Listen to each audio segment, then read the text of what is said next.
College টিলা Vidyasagar bridge সংলগ্ন এলাকায় অনৈতিকভাবে রাস্তা দখল করে কিছু ব্যবসায়ী অবৈধভাবে ব্যবসা করছেন, যার ফলে যান চলাচল সহ পথচারীদের চলাচলে বিঘ্ন ঘটছে।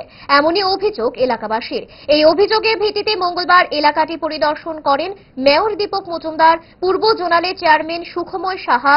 পরবর্তী সময়ে মেয়র দীপক মজুমদার জানান, রাস্তা দখল করে কাউকে অবৈধভাবে ব্যবসা করতে দেওয়া হবে না।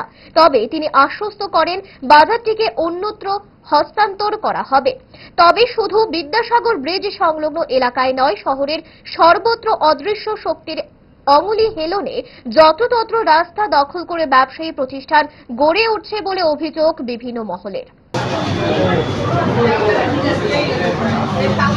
আজকে আমরা পরিদর্শনে এসেছি আমাদের এখানে এই এলাকার নাগরিকদের একটা অভিযোগ ছিল এবং আমিও পরিদর্শন করেছি, দেখেছি যে রাস্তার পাড়ে এখন প্রায় জায়গাতেই অস্থায়ীভাবে কিছু কিছু ব্যবসায়ী অনৈতিকভাবে রাস্তা দখল করে ব্যবসা করছে। যান চলাচলের বিঘ্ন ঘটে, দুর্ঘটনার সম্ভাবনা থাকে। ওই এলাকার মানুষজন অভিযোগ করেছেন, চেয়ারম্যান বলেছেন করেন।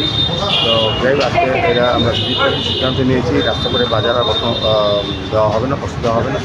ওটা শিফট করে এই শনি মন্দিরের পাশে পিছনে যে জায়গাটা আছে এটাকে ডেভেলপ করে তাদেরকে এখানে দেওয়া হবে। এখন নিকটবর্তী বাজার যেতে বলা হবে।